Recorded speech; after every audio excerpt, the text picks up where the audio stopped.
সুপ্রিয় শিক্ষার্থীবৃন্দ, তোমরা কেমন আছো? আশা করছি তোমরা ভালো আছো এবং সুস্থ আছো। প্রথমে আমি আমার পরিচয় দিয়ে দিই। আমি মারিয়া মুস্তফা, প্রভাষক, ব্যবস্থাপনা বিভাগ, সরকারি বাংলা কলেজ, ঢাকা। আজকে আমি মাস্টার শেষ বর্ষে ক্লাস নিব। শুরুতে একটা কথা বলে নেই, তোমরা সবচেয়ে বড় ক্লাসে পড়ো। বলতে গেলে তোমরা আমাদের বাংলা কলেজের সাথে সিনিয়র। তোমাদের পড়ার চাপটাও কিন্তু বেশি। তোমাদের একাডেমিক পড়ার পাশাপাশি কিন্তু জবের জন্য পড়াশোনা করতে হবে। সুতরাং যে সময়টা পাচ্ছ, এই সময়টা অলসভাবে না থেকে পড়াশোনাটা চালিয়ে যেতে হবে, একাডেমিক প্লাস জবের। তো চলো শুরু করা যাক। আজকে আমি তোমাদেরকে পড়াবো পারফরমেন্স অ্যান্ড কম্পেনসেশন ম্যানেজমেন্ট, এই কোর্সটা। আজকে প্রথম ক্লাস তোমাদের সাথে আমার। সো আমি প্রথম চ্যাপ্টার থেকেই পড়াবো। কম্পেনসেশন ম্যানেজমেন্ট সম্বন্ধে আমরা একটু ধারণা নিব, কেমন? তো চলো শুরু করা যাক। কম্পেনসেশন ম্যানেজমেন্ট মানে কি? ক্ষতিপূরণ ব্যবস্থাপনা। ক্ষতিপূরণ বলতে কি বোঝায়, প্রথমেই আমাদের এটা জানতে হবে। দেখো, বইয়ের ভাষায় আমরা একটু বলি না হয়, বইয়ে আছে প্রতিষ্ঠানে কর্মরত কর্মীর শ্রমের বিনিময়ে প্রাপ্ত পুরস্কার, যা মজুরি, বেতন ভাতা, বোনাস, কমিশন ও অন্যান্য সুবিধা প্রদানের দ্বারা সম্পন্ন করা হয়, তাকে ক্ষতিপূরণ বলা হয়। সরি, এখানে বল লেখা আছে, বলা হয় হবে, তোমরা একটু দেখে ঠিক করে নিও। আসলে ব্যাপারটা হচ্ছে স্লাইড তৈরি করার সময় অনেক সময় ব্যাপারগুলো আসলে চোখে পড়ে না, যখন ক্লাস নেই তখন দেখা যাচ্ছে ভুলগুলো ধরা পড়ে। তো যাই হোক, আমরা তাহলে কি বুঝতে পারছি? তোমরা বইয়ে কিন্তু এটা পাবা, বইয়ে এটা নিয়ে আরও ডিটেইলি আছে। আমরা জাস্ট বেসিক ইনফরমেশনটা দিয়ে আমি স্লাইডটা তৈরি করেছি। তাহলে আমরা কি পাচ্ছি, কি মিন করছে? তাহলে হচ্ছে যে কর্মীরা যে আমাদের প্রতিষ্ঠানে শ্রম দেয়, সেখানে তারা যে শ্রম দিচ্ছে তাদেরকে আমরা কী দিব? তারা এই শ্রমের বিনিময়ে যে মজুরি পায়, বেতন ভাতা পায়, বোনাস পায়, কমিশন পায় ও অন্যান্য যে সুবিধা পায়, তাকেই বলা হচ্ছে ক্ষতিপূরণ। হ্যাঁ, দেখো প্রফেসর R.W. গ্রিফিন কি বলেছেন। তিনি বলেছেন, compensation is the financial remuneration given by organisation to its employees in exchange for their work. So তাহলে আমরা বলতে পারি যে কর্মীরা তাদের প্রতিষ্ঠানে যে আর্থিক বিষয়ে আর্থিক যে সুবিধাগুলো পায়, সেবা এবং যে সুবিধাগুলো পেয়ে থাকে, তাকে আমরা ক্ষতিপূরণ বলি। এরপর আসা যাক, আচ্ছা গ্রিফিনেরটাই আমি একটু বাংলায় একটু বলি, যে প্রতিষ্ঠান কর্তৃক তার কর্মীরা কাজের বিনিময়ে প্রদত্ত আর্থিক পারিশ্রমিককে ক্ষতিপূরণ বলা হয়। ক্লিয়ার? আচ্ছা, আমরা আরেকটু সামনে আগালে আরও ক্লিয়ার হবে। এখন আমরা জানবো ক্ষতিপূরণ ব্যবস্থাপনা বলতে কী বোঝায়। যে ব্যবস্থাপনার মাধ্যমে কোনো প্রতিষ্ঠানে নিযুক্ত কর্মী বা কর্মকর্তা তার কাজের বিনিময়ে যে ধরনের আর্থিক পারিশ্রমিক ও সুযোগ সুবিধা পেয়ে থাকে, তাকে ক্ষতিপূরণ ব্যবস্থাপনা বলা হয়।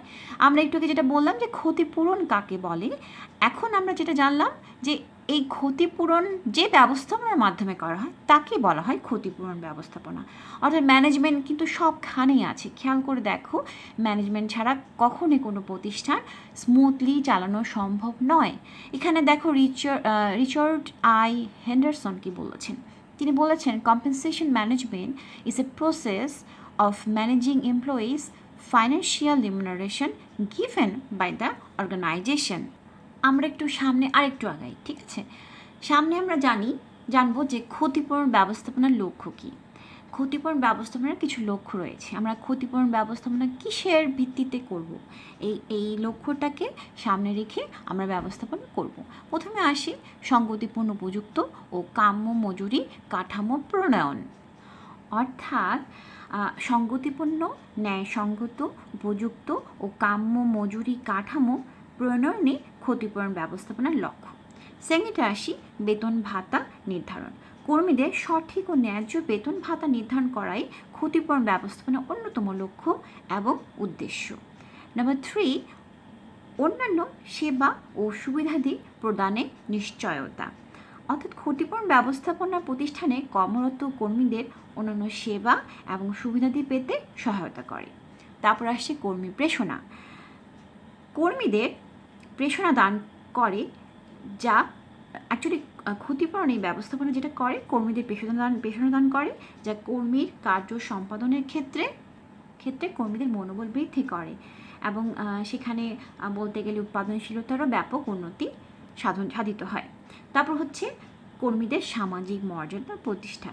সর্বোপরি ক্ষতিপূরণ ব্যবস্থাপনা কর্মীর জীবিকা নির্বাহ, পরিবার পরিজন প্রতিপালন সহ সামাজিক সম্মান এবং মর্যাদা প্রতিষ্ঠা করে। তাই কর্মীদের সামাজিক মর্যাদা প্রতিষ্ঠাকরণ ক্ষতিপূরণ ব্যবস্থাপনার অন্যতম লক্ষ্য এবং উদ্দেশ্য। তো আমরা এই জন্যই ক্ষতিপূরণ ব্যবস্থাপনা পড়ব। যে আলোচনা করলাম আমরা সংক্ষেপে বলতে পারি যে ক্ষতিপূরণ ব্যবস্থাপনা কর্মীর ন্যায্য সমতা ভিত্তিক মজুরি ও বেতন ভাতা নির্ধারণ সংক্রান্ত নীতি, পদ্ধতি ও প্রক্রিয়া প্রতিষ্ঠার সাথে কিন্তু সংশ্লিষ্ট। অন্যান্য প্রতিযোগী প্রতিষ্ঠানের সাথে সঙ্গতি রেখেই কিন্তু উপযুক্ত কাম্য মজুরি, বেতন ভাতা ও অন্যান্য সুযোগ সুবিধা নির্ধারণ করাই ক্ষতিপূরণ ব্যবস্থাপনার মূল উদ্দেশ্য এবং লক্ষ্য। এরপর আসি আমরা এর পরের টপিকসে। এখন আমরা জানব ক্ষতিপূরণ ব্যবস্থাপনার প্রয়োজনীয়তা কী। অ্যাকচুয়ালি লক্ষ্য আর প্রয়োজনীয়তা বলতে গেলে ব্যাপারগুলো অনেকটা একই রকমই আসবে, তারপরেও কিছু পয়েন্ট আমরা এখানে একটু এক্সট্রা পাবো। চলো আমরা তাহলে জেনে নেই আমরা ক্ষতিপূরণ ব্যবস্থাপনা কেন পড়ব, অর্থাৎ এর প্রয়োজনীয়তা কী। প্রথমে আসি উপযুক্ত মজুরি কাঠামো নির্ধারণ। এটা খুব গুরুত্বপূর্ণ একটা ব্যাপার, তোমরা খেয়াল করবে আমরা চ্যাপ্টারে যখন প্রথম থেকেই বারবার বলছি উপযুক্ত মজুরি কাঠামো, বেতন ভাতা, এই ব্যাপারগুলো বারবার আসছে। এই কোর্সে কিন্তু এই ব্যাপারগুলো কিন্তু বারবার আসবেই।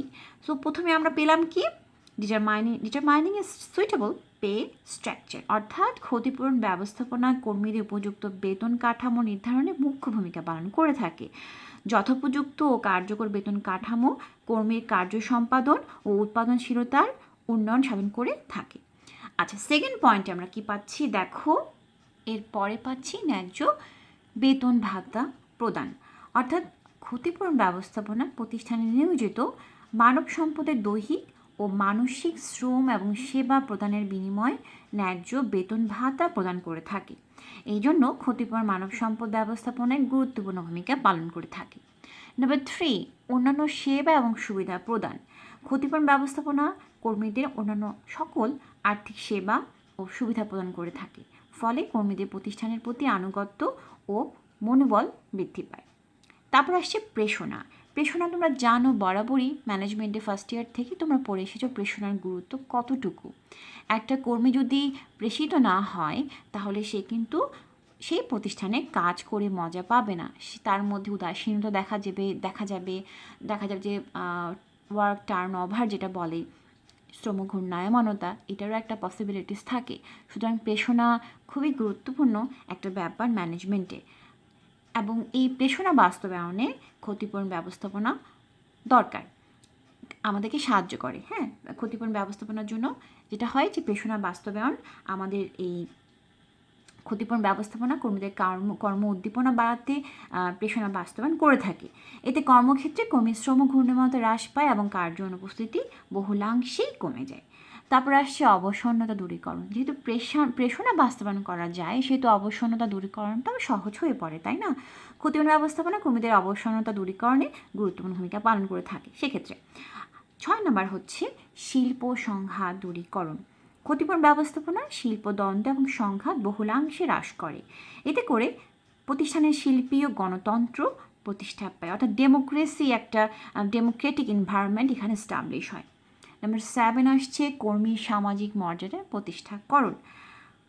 এখানে বলা যেতে পারে যে উপযুক্ত ন্যায্য মজুরি, বেতন ভাতা তথা ক্ষতিপূরণ কর্মীর জীবিকা নির্বাহ করতে সুন্দর ভূমিকা পালন করে থাকে। অর্থাৎ এতে করে যেটা হয় যে কর্মীরা তাদের পরিজন প্রতিপালন ভালোভাবে করতে পারে, এতে তাদের সামাজিক মর্যাদা বহুলাংশেই বৃদ্ধি পায়। এভাবে কর্মীর সামাজিক মর্যাদা প্রতিষ্ঠা করতে ক্ষতিপূরণ ব্যবস্থাপনা মুখ্য ভূমিকা পালন করে থাকে। এবং লাস্ট ওয়ান হচ্ছে চাকুরি নিরাপত্তা, জব সিকিউরিটি। খুবই গুরুত্বপূর্ণ একটা ব্যাপার। দেখো আমাদের গভর্নমেন্ট জবের জন্য কেন এত বেশি ক্রেজি থাকে, কেন মানুষ বিসিএস পরীক্ষা, ইয়াং জেনারেশন কেন বিসিএসের প্রতি ঝুঁকছে, একমাত্র কারণ হচ্ছে জব সিকিউরিটি।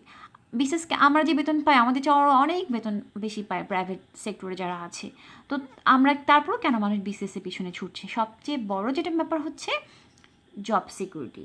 এই সর্বোপরি ক্ষতিপূরণ ব্যবস্থাপনা প্রতিষ্ঠানে কর্মরত কর্মীদের চাকুরিতে পর্যাপ্ত নিরাপত্তা ব্যবস্থা প্রদান করে থাকে। জব সিকিউরিটি নিশ্চয়তা দিতে ক্ষতিপূরণ ব্যবস্থাপনা তাই গুরুত্বপূর্ণ ভূমিকা পালন করে থাকে। তো এই হলো ক্ষতিপূরণ ব্যবস্থাপনার মেইন মানে আমরা কেন শিখব ক্ষতিপূরণ ব্যবস্থাপনা, মেইন কারণগুলো। এরপরে টপিকস আমরা যাই, পুরস্কার বলতে কি বুঝো। আমরা এতক্ষণ বেতন ভাতা হ্যান ত্যান জানলাম, তাই না? পুরস্কার ক্ষতিপূরণ ব্যবস্থাপনা খুব বড় একটা বলতে গেলে টপিকস, হ্যাঁ, খুব বড় একটা ভূমিকা পালন করে ক্ষতিপূরণ করতে। তো তাহলে জেনে নিই পুরস্কার বলতে কি বোঝায়। প্রতিষ্ঠানে কার্য সম্পাদনের জন্য প্রতিষ্ঠানে কর্মরত কর্মীদেরকে বেতন ভাতা সহ নানাবিধ আর্থিক ও অনার্থিক সুবিধা প্রদানকে পুরস্কার বলা হয়। পুরস্কার মানে যে শুধুমাত্র যে আর্থিক একটা ব্যাপার তা না, পুরস্কার অনার্থিক ব্যাপার অনার্থিক বিষয়গুলো নিয়েও কিন্তু পুরস্কার গঠিত। রবার্ট কেন্টার কি বলেছেন দেখো, কেন্টনার কি বলেছেন দেখো, উনি বলেছেন rewards may be defined broadly as the material and psychological payoffs for performing tasks in the workplace. অর্থাৎ কর্মক্ষেত্রে কার্য সম্পাদনের লক্ষ্যে বস্তুগত এবং মনস্তাত্ত্বিক পাওনাদি মেটানোর পদ্ধতিকে ব্যাপক অর্থে পুরস্কার বলা হয়। আমরা আরেকভাবে বলতে পারি পুরস্কার হলো বিশেষ ধরনের একটা প্রেষণা, তাই না? এটা তো বলতেই পারি আমরা যে যেহেতু পুরস্কার একজনকে মোটিভেট করে, পুরস্কার সবাই পেতে চায়, তাই না? পুরস্কার পাওয়ার জন্য যা যা করার দরকার, এটা এক ধরনের মনস্তাত্ত্বিক একটা ব্যাপার আছে এখানে, যে আমি কাজটা করলে আমাকে পুরস্কৃত করা হবে, তাহলে কিন্তু আমার সেই কাজটা করতে বেশি ভালো লাগবে, আমি কাজটা করার জন্য তাগিদ অনুভব করব। সুতরাং এটাকে এক ধরনের মোটিভেশনও বলা যেতে পারে। তাহলে আমরা কি বলতে পারি যে পুরস্কার হলো কি? বেতন, বোনাস, কমিশন, পদোন্নতি, পদায়ন, কাজের স্বীকৃতি, প্রশংসা, সম্মান, মর্যাদা, এই সবগুলোকে নিয়েই বলতে গেলে পুরস্কার। ঠিক আছে? তো আমরা এই ব্যাপারে আরও জানবো, চলো আমরা সামনে যাই। পুরস্কারের শ্রেণীবিভাগ। পুরস্কারকে আমরা কয়েক ভাগে ভাগ করতে পারি। সেই ভাগগুলো দেখো এখানে। প্রথম অভ্যন্তরীণ পুরস্কার, বাহ্যিক পুরস্কার, এবং এই বাহ্যিক পুরস্কারকে আবার কয়েক ভাগে ভাগ করা যায়। চলো আমরা দেখি প্রথমেই অভ্যন্তরীণ পুরস্কার কী জিনিস। অভ্যন্তরীণ পুরস্কার অ্যাকচুয়ালি কর্মী অনুভব করে। এক্ষেত্রে কর্মী এক ধরনের মানে এক্ষেত্রে কর্মী আর্থিক সুবিধা না পেলেও পেশাগত মর্যাদা ভোগ করে থাকে। এখানে আমরা কিছু ভাগ মানে যেমন ধরো একটা এক্সাম্পল দিই, যেই বিষয়গুলোর মাধ্যমে কর্মীরা আসলে এটা অনুভব করতে পারে এবং পেশাগত মর্যাদা লাভ করে। এখানে যেমন ধরো বলতে গেলে কর্মীদের কাজ এবং দায়িত্ব থেকে প্রাপ্ত বলতে গেলে আত্মতৃপ্তিগুলোকেই অভ্যন্তরীণ পুরস্কার বলে। কার্যক্ষেত্রে গর্ববোধ বা কার্য সম্পাদনের সফলতা অনুভূতি অথবা কোনো দলের অংশ হিসেবে থাকে ইত্যাদি পুরস্কারের অন্তর্ভুক্ত বলা যেতে পারে জিনিসগুলোকে। এগুলো হচ্ছে যে কর্মীরা এগুলো পেলে খুব আনন্দিত হয় এবং কর্মী তার কাজের স্বীকৃতি স্বরূপ এরূপ মানে অভ্যন্তরীণ যে পুরস্কারগুলো পেয়ে থাকে সেগুলো হলো সিদ্ধান্ত গ্রহণে অংশগ্রহণ করার সুযোগ। এটা এক ধরনের বলতে গেলে পুরস্কার, তাই না? আমি কিন্তু অভ্যন্তরীণ নিয়ে আলোচনা করছি, অভ্যন্তরীণ পুরস্কার নিয়ে। হ্যাঁ, যেমন ধরো সিদ্ধান্ত গ্রহণ করতে পারে একটা কর্মী, সেটা তার জন্য একটা বড় পুরস্কার। তারপর হচ্ছে অধিক পেশাগত স্বাধীনতা ভোগ এবং বিচক্ষণতা প্রদর্শনের সুযোগ, মর্যাদাপূর্ণ অধিক দায়িত্ব পালনের সুযোগ লাভ, অধিকতর আনন্দদায়ক কাজে নিজেকে সম্পৃক্ত করার সুযোগ, পেশাগত উন্নয়ন হয় এমন কাজে নিজেকে সম্পৃক্ত করার সুযোগ। তারপর বলা যেতে পারে যে বৈচিত্র্যপূর্ণ কাজে নিজেদের নিয়োজিত রেখে সৃজনশীলতা এবং দক্ষতা বিকাশ ঘটানোর সুযোগ। এগুলো আসলে এই সবগুলোই কিন্তু অভ্যন্তরীণ পুরস্কার। এরপর আসে বাহ্যিক পুরস্কার। প্রতিষ্ঠানের ব্যবস্থাপনা কর্তৃপক্ষ অথবা নিয়োগকর্তা কর্তৃক প্রদানকৃত পুরস্কারকে বাহ্যিক পুরস্কার বলা হয়। এখানে বলা যায় যে কর্মীর কাজের বাহ্যিক বিষয়গুলো এবং বাইরের উৎস থেকে যেসব পুরস্কার পাওয়া যায় তাকে বাহ্যিক পুরস্কার বলা হয়। বাহ্যিক পুরস্কারকে আবার দুই ভাগে বিভক্ত করা যায়, একটা হচ্ছে আর্থিক, একটা হচ্ছে অনার্থিক। আর্থিক পুরস্কার বলতে কর্মীরা আর্থিক কল্যাণ অর্জিত হয় অথবা অর্থের সাথে সম্পৃক্ত এমন ধরনের পুরস্কারকে আর্থিক পুরস্কার বলা হয়। যেমন বেতনের সাথে বোনাস, বেতন সহ ছুটি অথবা পেনশন ইত্যাদি হচ্ছে আর্থিক পুরস্কার। আর্থিক সুবিধার অন্তর্ভুক্ত পুরস্কারকে আবার তিন ভাগে ভাগ করা যায়। এগুলো হচ্ছে যে কার্য সম্পাদন ভিত্তিক পুরস্কার, অপ্রকাশিত সদস্য বা অব্যক্ত সদস্য ভিত্তিক পুরস্কার, সুস্পষ্ট বা প্রকাশিত সদস্য ভিত্তিক পুরস্কার। এখন মনে তোমাদের কোশ্চেন আসতে পারে যে কার্য সম্পাদন ভিত্তিক পুরস্কারটা আবার কি? আসলে প্রতিষ্ঠানের কর্মীর কার্য সম্পাদনের মান এবং উৎপাদনের পরিমাণের উপর ভিত্তি করে যে পুরস্কার প্রদান করা হয় তাকে কার্য সম্পাদন ভিত্তিক পুরস্কার বলা হয়। যেমন ইনসেনটিভস, মজুরি, দলগত বোনাস অথবা মেধাভিত্তিক বেতন প্রদান, কমিশন কার্যভিত্তিক পুরস্কারের উদাহরণ। অপ্রকাশিত সদস্যভিত্তিক পুরস্কার হচ্ছে যে প্রতিষ্ঠানের নিয়ম নীতি অনুযায়ী কর্মীদের সদস্য হিসেবে যেসব পুরস্কার দেওয়া হয় তাকে অপ্রকাশিত সদস্যভিত্তিক পুরস্কার বলা হয়। যেমন ধরো জীবনযাত্রার মান বৃদ্ধি, সময়ের সাথে পদমর্যাদা বৃদ্ধি, মুনাফার অংশ, বিশেষ বেতন, শ্রমবাজারের সাথে সমন্বয় ইত্যাদি এগুলোকে অপ্রকাশিত বা অব্যক্ত সদস্যভিত্তিক পুরস্কারও বলা যায়। তারপর আসছে প্রকাশিত বা ব্যক্ত সদস্যভিত্তিক পুরস্কার। এই পুরস্কারগুলো হচ্ছে এই আর্থিক পুরস্কারগুলো যেমন ধরো কিছু শর্তের সাথে যুক্ত। যেমন ধরো এগুলো শর্তগুলো পূরণ হলেই তখন এই পুরস্কারগুলো দেওয়া হয়। যেমন ধরো সংরক্ষণ কর্মসূচি, কার্যনয় সমতা ভিত্তিক মজুরি, বেতনের অতিরিক্ত ভাতা, আবাসন ভাতা, চিকিৎসা ভাতা, এগুলো হচ্ছে প্রকাশিত বা ব্যক্ত সদস্যভিত্তিক হচ্ছে পুরস্কার। তারপর আসছে অনার্থিক পুরস্কার। আসলে যেসব পুরস্কার কর্মীর জীবনে আর্থিক সমৃদ্ধি নিয়ে আসে না, কিন্তু চাকরির বা পদের আকর্ষণীয়তা বৃদ্ধি করে, তাকে অনার্থিক পুরস্কার বলা হয়। তবে এসব পুরস্কার কর্মীর আর্থিক উন্নতি না আনলেও জীবনযাত্রার মানকে কিন্তু উন্নত করে। যেমন কর্মীদের দক্ষতা এবং যোগ্যতার স্বীকৃতিস্বরূপ ব্যক্তিগত সহকারী প্রদান, ব্যক্তিগত ব্যবহারের জন্য গাড়ি বা টেলিফোন সুবিধা ইত্যাদি। এছাড়া আরও বলা যেতে পারে যে অফিসের জন্য নান্দনিক আসবাবপত্র, পছন্দনীয় মধ্যাহ্ন ভোজনের আয়োজন করা, নির্দিষ্ট পার্কিং স্পেস, পছন্দের কাজে দায়িত্ব পাওয়া, ভিজিটিং কার্ড বা নামের যে কার্ড দেওয়া হয় সেটা দেওয়া, মর্যাদাপূর্ণ পদ শিরোনাম, এগুলোই হলো অনার্থিক পুরস্কার। অর্থাৎ আমরা যে সামাজিক যে মর্যাদাটা পাই একটা চাকরি করার কারণে, সেটা আসলে অনার্থিক পুরস্কারের মধ্যে কিন্তু পড়ছে। পরিশেষে আমরা কি বলতে পারি? আমরা বলতে পারি যে কর্মীদের পুরস্কার প্রদানের নানা প্রকারভেদ থাকলেও প্রতিষ্ঠানের কৌশল এবং পরিকল্পনা অনুযায়ী কিন্তু প্রতিষ্ঠান ঠিক করে কোন পদ্ধতিতে পুরস্কার প্রদান করা হবে। তো এই হলো পুরস্কারের শ্রেণী বিভাগ। পুরস্কারকে আমরা মোটামুটি এই কয়েক ভাগেই ভাগ করতে পারি। তোমাদের কিন্তু পরীক্ষায় আসে এই কোয়েশ্চেনটা, বি কেয়ারফুল, এটা খুব ভালোভাবে পড়বা। আচ্ছা, এরপর আসি ফলপ্রসূ পুরস্কারের গুণাবলী, অর্থাৎ একটা পারফেক্ট পুরস্কারের মধ্যে কী কী ক্রাইটেরিয়া থাকতে হবে বা থাকা দরকার। এখানে যে জিনিস থাকতে হবে, যেমন ধরো পুরস্কারের গুরুত্ব, কর্মীরা ব্যক্তিগত চাহিদা এবং রুচি অনুযায়ী তাকে পুরস্কৃত করা উচিত। কর্মীদের পুরস্কৃত করা উচিত যেন পুরস্কারের অর্থবহ হয়, অর্থাৎ অর্থবহ পুরস্কার কর্মীর প্রেরণার সৃষ্টিতে অবদান রাখে। আসলে ব্যাপারটা হচ্ছে যে ধরো তুমি যে কর্মীকে পুরস্কৃত করবা, সে যদি সেই জিনিসটা পছন্দ না করে, তার রুচিবোধের সাথে যদি সেটা না যায়, তাহলে কি সেটা পুরস্কার করে কি লাভ হবে? তাকে পুরস্কৃত করে কি লাভ হবে? হবে না। তার পছন্দ অনুযায়ী তাকে পুরস্কৃত করতে হবে যেন সে স্যাটিসফাই থাকে এবং তার এই স্যাটিসফ্যাক্টরি লেভেলটাকে মেনটেন করেই কিন্তু পুরস্কার দিতে হবে। তো এটা এক ধরনের তাহলে সেটা প্রেরণার কাজ করবে। তারপর আসছে সমতা ভিত্তি, ইকুয়ালিটি বেসিস।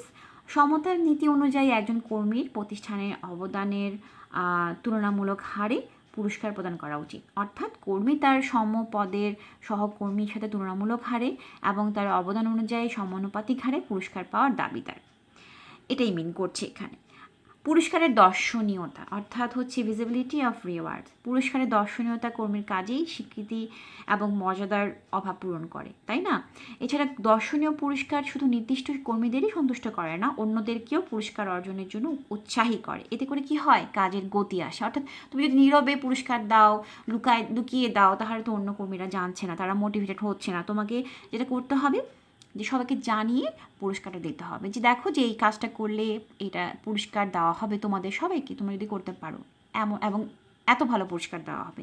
এটা অবশ্যই একটা দেখানোর বিষয়, এটা লুকানোর বিষয় নয়। নাম্বার 4 আসে নমনীয়তা, অর্থাৎ ফ্লেক্সিবিলিটি। সবসময় একই ধরনের পুরস্কার প্রদান নীতি বা পুরস্কারের পরিমাণ একই রাখা ঠিক নয়। কর্মীর কার্য সম্পাদন মানের উপর ভিত্তি করে বার্ষিক কার্য সম্পাদন বোনাসের কম বেশি করা উচিত।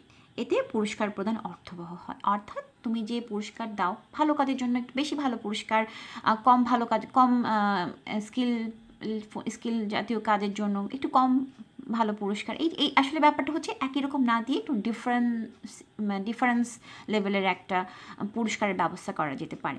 এটাকে বলা হচ্ছে নমনীয়তা। তারপর আসছে স্বল্প ব্যয়, লো কস্ট। পুরস্কারের ব্যয় এমন হওয়া উচিত যেন পুরস্কারের ব্যয় বহন করতে গিয়ে প্রতিষ্ঠানের আর্থিক সংকটের চাপ তৈরি না হয়, আবার ব্যয় কমাতে গিয়ে যেন পুরস্কারের মান পড়ে না যায়। অর্থাৎ ব্যয় হওয়া উচিত যুক্তিসঙ্গত, অর্থাৎ হচ্ছে বেশি অ্যাম্বিশাস হওয়া যাবে না, আবার কোয়ালিটি মেনটেনও করতে হবে। একটা ব্যালেন্স রেখে তোমাকে পুরস্কার দিতে হবে। সো এই পুরস্কারের অ্যাকচুয়াল যেটা বলা যায় যে একটা ভালো মানের পুরস্কারের এই কয়েকটা গুণাবলী থাকা বাঞ্ছনীয়। তাহলে আমরা কি জানলাম? আমরা জানলাম ফলপ্রসূ পুরস্কারের গুণাবলী। এরপরে টপিকসে আসি পুরস্কার বিতরণের ভিত্তি। পুরস্কার বিতরণের কিছু ভিত্তি রয়েছে। আমরা কিসের উপর ভিত্তি করে পুরস্কার দিব?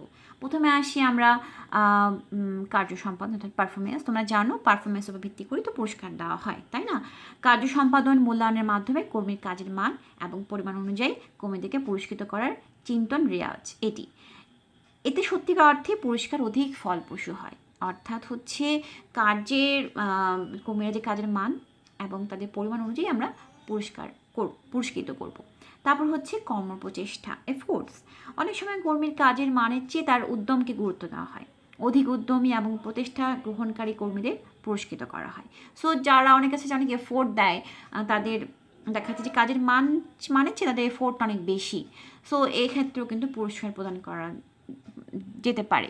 তারপর জ্যেষ্ঠতা, অর্থাৎ প্রতিষ্ঠানের জ্যেষ্ঠ কর্মীরা জীবনে নানা ক্ষেত্রে অর্জিত অভিজ্ঞতা এবং দক্ষতাকে কাজে লাগিয়ে কিন্তু সামনে পরিকল্পনাগুলো করে বা প্রতিষ্ঠানে কাজে নিয়োজিত থাকে। তাই কর্মীদের জ্যেষ্ঠতার ভিত্তিতে পুরস্কার দেওয়া হয়। তারপর আসে নিপুণতা অর্থাৎ স্কিল। কাজের ক্ষেত্রে কর্মীর দক্ষতা এবং নিপুণতা খুবই গুরুত্বপূর্ণ। তাই অনেক প্রতিষ্ঠান কর্মীদের নিপুণতাকে পুরস্কারের ভিত্তি হিসেবে কিন্তু গ্রহণ করে। তারপর আসছে জটিল এবং সৃজনশীল কাজ। অনেক কাজ আছে যেটা হচ্ছে সবার দ্বারা সম্ভব না। সৃজনশীলতা কিন্তু সবার একই রকম না, কিন্তু কারো কারো এটা গড গিফটেড, কেউ কেউ আবার হচ্ছে যে পড়াশোনা করে বা ঘষে মেজে নিজের এফোর্ট দিয়ে নিজের পরিশ্রমের মাধ্যমে এটাকে এস্টাবলিশ করে।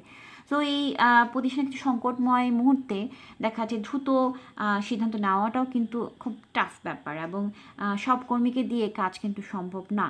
আবার কাজের ক্ষেত্রে সৃজনশীলতার প্রকাশের দক্ষতাও কিন্তু সবার একরকম থাকে না। তাই যারা জটিল এবং সৃজনশীল কাজের মাধ্যমে প্রতিষ্ঠানের সেবা দিয়ে থাকে তাদেরকে এই পুরস্কার আওতায় আনা যেতে পারে। তারপর হচ্ছে 6 নম্বর হচ্ছে অধিক কাজ অর্থাৎ মোর ওয়ার্ক। প্রতিষ্ঠানের অনেক নিবেদিত প্রাণ কর্মী থাকে যারা হচ্ছে নির্ধারিত সময়ের বাইরেও কিন্তু প্রতিষ্ঠানকে সময় দেয়, এবং এক্ষেত্রে প্রতিষ্ঠান তাদের অধিক কাজ এবং বাড়তি সময় দেওয়ার জন্য কিন্তু পুরস্কৃত করে থাকে।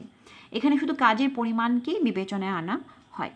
সো এই এই পয়েন্টগুলোর উপর ভিত্তি করে কিন্তু পুরস্কার বিতরণ করা হয়। এরপরের টপিকস আমরা যাই ক্ষতিপূরণ ব্যবস্থার পরিধি। আচ্ছা, এখানে আমরা পরিধি বলতে বোঝাচ্ছি যে আমরা এর অ্যারিয়াটা কি, আমরা কত দূর যাব ক্ষতিপূরণ করতে গিয়ে।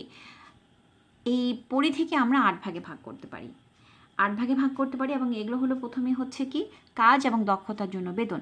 অর্থাৎ কাজ এবং দক্ষতার জন্য বেতন বলতে অর্থকে বোঝায় যা কর্মীদের স্বল্প মেয়াদে জন্য দেওয়া হয়। কি পরিমাণ অর্থ পরিশোধ করবে তা চাকুরির চাহিদা, বলতে গেলে গুণাগুণ, দক্ষতা, উদ্ভাবন ইত্যাদির উপর নির্ভর করে।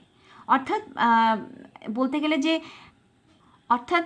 ব্যাপারটা জটিল হয়ে গেল তোমাদের কাছে, আমি ক্লিয়ারলি একটু সহজ করে বলি। সেটা হচ্ছে যে একজন কর্মী তার যে দক্ষতা এবং যে কাজ আছে সেটার উপর বেসিস করে সে কতটুকু কাজ করছে এবং কতটুকু দক্ষতা ঢেলে দিচ্ছে সেই প্রতিষ্ঠানে, এটার উপর ডিপেন্ড করে কিন্তু যে বেতন দেওয়া হয় সেটাই বোঝাচ্ছে এখানে। তারপর হচ্ছে 2 নম্বর অবসর সময়ের জন্য বেতন। অর্থাৎ সম্প্রতি কর্মীদের সাপ্তাহিক কাজের ঘন্টা ও বাৎসরিক কাজের দিন কমে এসেছে, তাই না?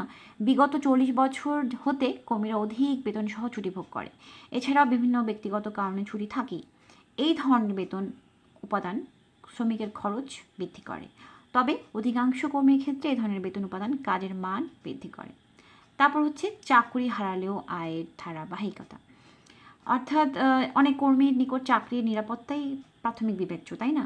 তারা স্বেচ্ছা অবসর নেওয়ার পূর্ব পর্যন্ত কিন্তু আয়ের ধারাবাহিকতা বজায় রাখতে চায়। চাকুরি হারানোর, অসুস্থতা ও আহত হওয়ার কারণ ছাড়াও ব্যক্তিগত দক্ষতা এবং গতিশীলতার অভাব ও দায়ী অর্থনৈতিক অবস্থা এবং প্রযুক্তির পরিবর্তনের কারণেও কিন্তু অনেক প্রতিষ্ঠান নিঃশেষ হয়ে যায়।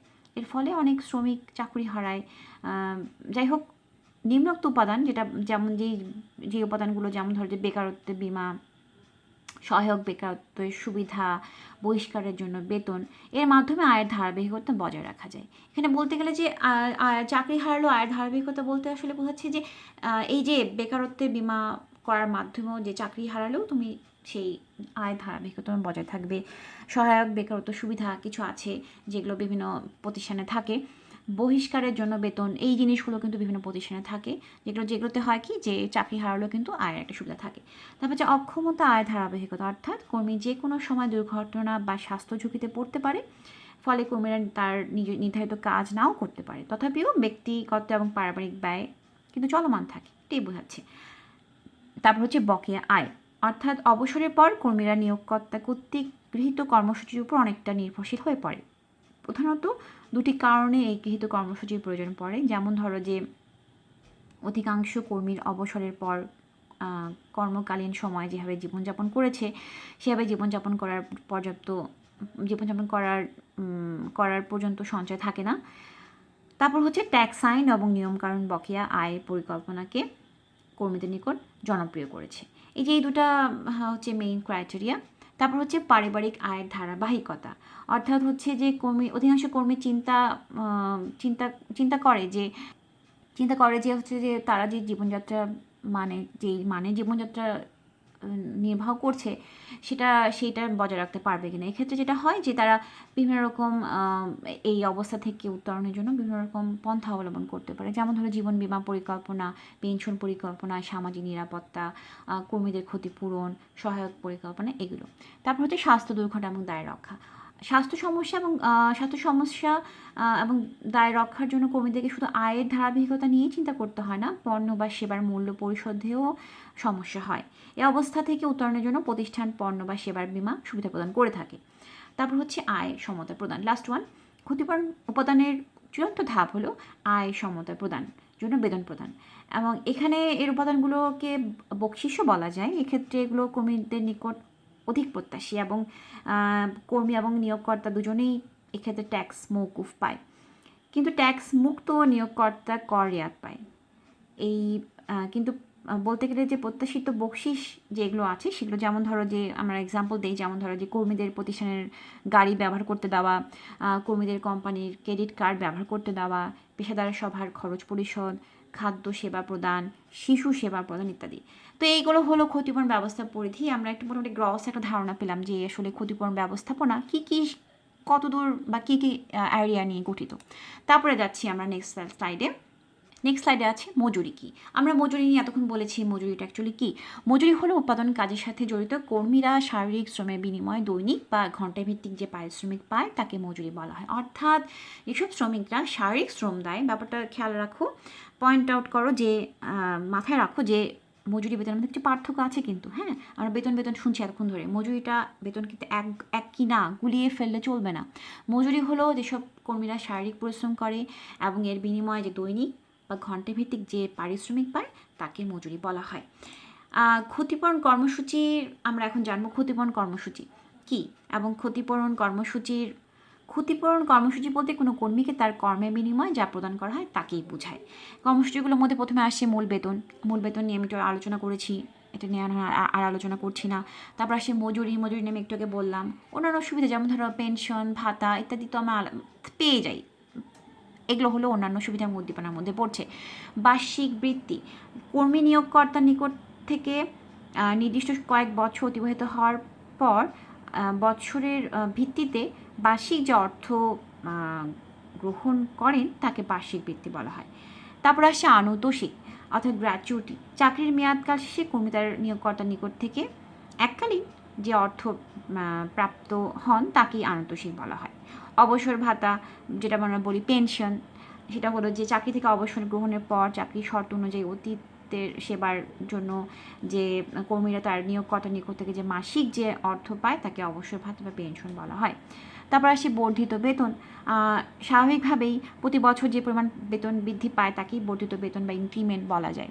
তারপর আসছে মহার্ঘ ভাতা। জীবনযাত্রার মান বৃদ্ধির ফলে সুষ্ঠুভাবে জীবনযাত্রার জন্য নিয়োগকর্তা কর্মীকে যে অতিরিক্ত অর্থ প্রদান করে তাকেই মহার্ঘ ভাতা বলা হয়। তারপর আসছে বোনাস। স্বেচ্ছায় অথবা চাকরি শর্ত অনুযায়ী নিয়োগকর্তা কর্মীকে যে অর্থ প্রদান করে তাকে বোনাস বলা হয়। যেমন আমরা উৎসব বোনাস পাই, ঈদ বোনাস পাই, এগুলো কিন্তু বেতন খাতে মোট আয়ের সাথেই যুক্ত হবে। তারপর আসছে ফি ও কমিশন। কর্মচারী তার কাজের জন্য চাকরির শর্ত অনুসারে বেতনের অতিরিক্ত যে ফি বা কমিশন মুনাফার অংশ নিয়োগকর্তার নিকট থেকে প্রাপ্ত হন তাকে ফি বা কমিশন বলা হয়, যেমন বিক্রয় কমিশন। তারপর আসছে ক্ষতিপূরণ। চাকরিচ্যুত বা চাকরি শর্ত পরিবর্তনের ফলে কর্মী তার নিয়োগকর্তার নিকট থেকে যে অর্থ পান তাকে ক্ষতিপূরণ বলা হয়, এটা কিন্তু বেতনের অন্তর্ভুক্ত। বিশেষ বেতন। বিশেষ বেতন বলতে হচ্ছে যে স্পেশাল স্যালারি। একই পদে একই অফিসে নিয়োজিত ব্যক্তি অন্যদের থেকে বাড়তি যে বেতন পায় তাকে বিশেষ বেতন বলা হয়। যেমন ধরো সরকারি কলেজের অধ্যাপকগণ পিএইচডি ডিগ্রি অর্জন করলে অতিরিক্ত 3-4টি ইনক্রিমেন্ট পেয়ে থাকে। আচ্ছা, তারপর আছে ওভার টাইম। ওভারটাইম বলতে হচ্ছে স্বাভাবিক সময়ের অতিরিক্ত সময় কাজ করার ফলে কর্মীরা যে বেতন পায় বা যে অতিরিক্ত অর্থ পায় তাকে ওভারটাইম বলা হয়। ভ্রমণ ভাতা। স্বাভাবিক সময়ে অফিস কাজে ভ্রমণের জন্য কর্মী তার নিয়োগকর্তার নিকট থেকে যে অর্থ গ্রহণ করে তাকে ভ্রমণ ভাতা বলা হয়। দায়িত্ব ভাতা, চার্জ অ্যালাউন্স যাকে বলা হয়। সাময়িকভাবে অতিরিক্ত দায়িত্ব পালনের জন্য নিয়োগকর্তা তার কর্মীকে যে অতিরিক্ত অর্থ প্রদান করে তাকে চার্জ অ্যালাউন্স বা দায়িত্ব ভাতা বলা হয়। অনুমোদিত ভবিষ্যৎ তহবিলের দান। অনুমোদিত ভবিষ্যৎ তহবিলে কর্মী যে পরিমাণ অর্থ দান করে নিয়োগকর্তাও সমপরিমাণ অর্থ দান করেন। নিয়োগকর্তা কর্তৃক প্রদত্ত দান কর্মী বেতনের সাথেই যোগ হবে। বেতন পূরক বলতে বোঝাচ্ছে যে চাকরির শর্ত অনুসারে কর্মচারী তার নিয়োগকর্তার নিকট থেকে বেতন ছাড়া অন্য যে সকল আর্থিক সুযোগ সুবিধা পেয়ে থাকে তাকে বেতন পূরক বলা হয়। শ্রান্তি ও বিনোদন ভাতা। কর্মচারীদের কর্ম উদ্দীপনা বৃদ্ধির লক্ষ্যে নিয়োগকর্তা ছুটিসহ যে ভাতা প্রদান করে তাকে শ্রান্তি বিনোদন ভাতা বলা হয়। শিক্ষা সহায়ক ভাতা। সন্তানদের পড়াশোনার জন্য নিয়োগকর্তার নিকট যে ভাতা পাওয়া যায় তাকে শিক্ষা সহায়ক ভাতা বলা হয়। যেমন সরকারি কর্মচারীরা এক সন্তানের জন্য 200 টাকা এবং 2 সন্তান হলে মোট 300 টাকা শিক্ষা সহায়ক ভাতা পেয়ে থাকে। তো এইগুলো হলো ক্ষতিপূরণ কর্মসূচির আওতা বলতে গেলে। হ্যাঁ, এখন আমরা যাবো মজুরি এবং বেতনের মধ্যে পার্থক্য। খুব গুরুত্বপূর্ণ একটা কোয়েশ্চেন, এটা তোমাদের পরীক্ষা প্রায় আসে এবং আমি তোমাদের বইয়ের মধ্যে তোমরা এইটা পাবা, এই জন্য আমি স্লাইডে লিখিনি। আমি একটা আইডিয়া তোমাদেরকে দিই। মজুরি কি? মজুরির সংজ্ঞা আমি একটু বলেছিলাম যে শ্রমিক তাদের শ্রমের বিনিময়ে যে ঘন্টা ভিত্তিক যে অর্থ পায়, যে পারিশ্রমিক পায় তাকে বলা হচ্ছে মজুরি। এবং এখানে উৎপাদনের সাথে প্রত্যক্ষভাবে কিন্তু শ্রমিকরা জড়িত থাকে। আর বেতনে কি থাকে?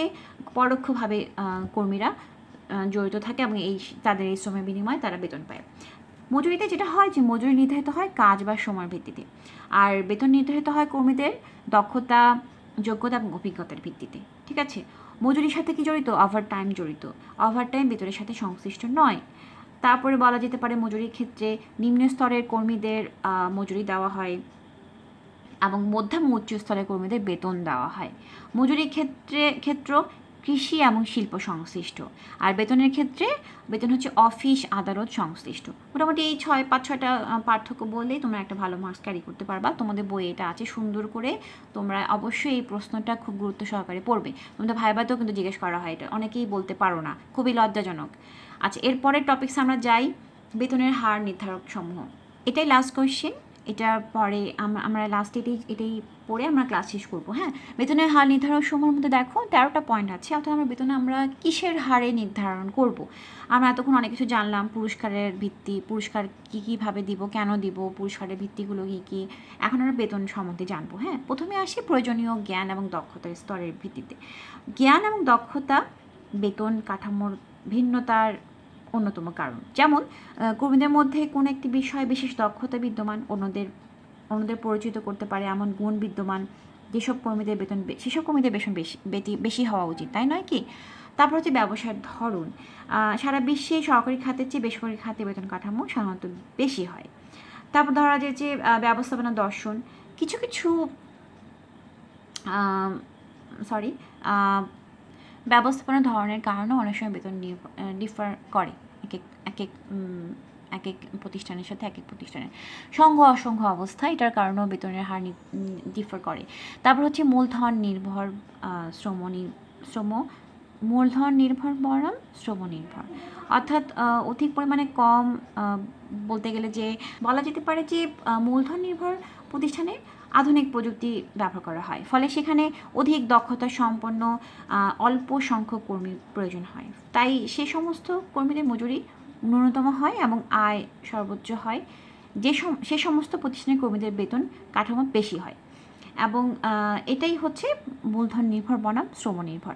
তারপর আসছে ব্যবসায়ের আকার বা আয়তন। বড় ধরনের ব্যবসায়ের কর্মীদের বেতন সাধারণত ছোট প্রতিষ্ঠানের চেয়ে বেশি হয়, তাই না? যখন পণ্যের চাহিদা বেশি হয়, খরচ মিতব্যয়ী হয়, এসব সেক্ষেত্রে কর্মীদের বেশি করে বেতন দেওয়ার একটা সুযোগ থাকে যখন হচ্ছে যে পণ্যের চাহিদা বেশি থাকে। আচ্ছা, তারপর আসে ভৌগোলিক অবস্থা। ভৌগোলিক অবস্থার কারণেও কিন্তু বেতন কাঠামো ডিফার করে। যেসব অঞ্চলে জীবন ধারণের খরচ বেশি, সেসব অঞ্চলে বেতন কাঠামো বেশি। তারপর আসে ফার্মের লাভজনকতা, অর্থাৎ হচ্ছে মোট ক্ষতিপূরণ ব্যবস্থাপনা। 1936 সালে একজন কর্মী দৈনিক 4.32 টাকা পায়। এর মধ্যে কোনো অতিরিক্ত মজুরি, অতিরিক্ত বিমা, বেতন সহ ছুটির এটাতে পেনশন ছিল না। কিন্তু বর্তমানে একজন নতুন কর্মীও তাদের পেনশন, পরিকল্পনা, চিকিৎসা ভাতা, বাড়ি ভাড়া, অন্যান্য অনেক সুবিধা পাওয়ার জন্য আগ্রহী থাকে। অর্থাৎ বলা যাচ্ছে যে আগেকার কর্মীরা অত বেশি সচেতন ছিল না, এখন অনেক বেশি সচেতন, এবং এখন এই ব্যবস্থাপনাটা অনেক বেশি অর্গানাইজড থাকে। তারপর হচ্ছে ভৌগোলিক অবস্থা। ভৌগোলিক অবস্থা বলতে বোঝায় যে ভৌগোলিক অবস্থার কারণেও কিন্তু বেতন কাঠামো ডিফার করে। হ্যাঁ, তারপরে হচ্ছে 9 নম্বর শ্রমিকের চাহিদা এবং যোগান। বেতন চাহিদা এবং যোগান যেটা বলা যায় যে বাস্তবিক পক্ষে শ্রমের যোগান এবং চাহিদার উপর বেতন কাঠামো নির্ভর করে। শ্রমের যোগান বেশি হলে চাহিদা কম হলে অল্প বেতনে দক্ষ শ্রমিক দেওয়া সম্ভব হয়। তারপরে পয়েন্ট হচ্ছে ফার্মের লাভজনকতা। ফার্মের লাভজনকতা বলতে বোঝাচ্ছে যে যেসব ফার্মের লাভজনকতা বেশি, সেসব ফার্মের বেতন কাঠামো বেশি, এটাই মিন করছে। কর্মসংস্থানের স্থিরতা। কর্মসংস্থানের স্থিরতা বলতে বোঝাচ্ছে যে যেসব কর্মসংস্থানের স্থিরতা থাকে, তাহলে কিন্তু কম বেতনেই অনেকে চাকরি করতে ইচ্ছুক থাকে। It means that job security যদি থাকে, তাহলে কিন্তু অনেক সময় অনেকে কম বেতনেও চাকরি করতে রাজি হয়, যেমন ধরো সরকারি চাকরি। লিঙ্গ বৈষম্য। অদ্যাবধি নারীরা পুরুষের চেয়ে অনেকাংশে কম বেতন পায়, এবং এই বৈষম্য পূর্বে আরও বেশি ছিল। এবং লাস্ট ওয়ান হচ্ছে কর্মী ভোগ দখল এবং দক্ষতা। অধিকাংশ ক্ষেত্রে একজনের বেতন জ্যেষ্ঠতার ভিত্তিতে বৃদ্ধি পায়।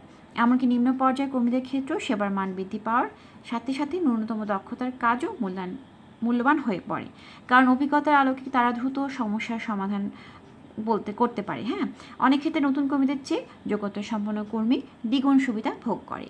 তো শেষে আমরা বলতে পারি যে উপযুক্ত নির্ধারক সমূহ বেতন কাঠামোতে গুরুত্বপূর্ণ ভূমিকা পালন করে, এবং যেগুলো আমি এতক্ষণ আলোচনা করলাম এগুলো খুব গুরুত্বপূর্ণ নির্ধারক, এবং এখানে অবশ্যই উচিত জাস্টিফাই করা এবং নীতির সাথে এগুলো নির্ধারণ করা। তো আজকে এ পর্যন্তই, অনেক পড়িয়ে ফেললাম বলতে গেলে, তোমাদের প্রথম চ্যাপ্টারটা বলতে গেলে শেষই করে দিলাম। বাসায় পড়াশোনা করো, ভালো থেকো, সুস্থ থেকো। আজকে এই পর্যন্তই।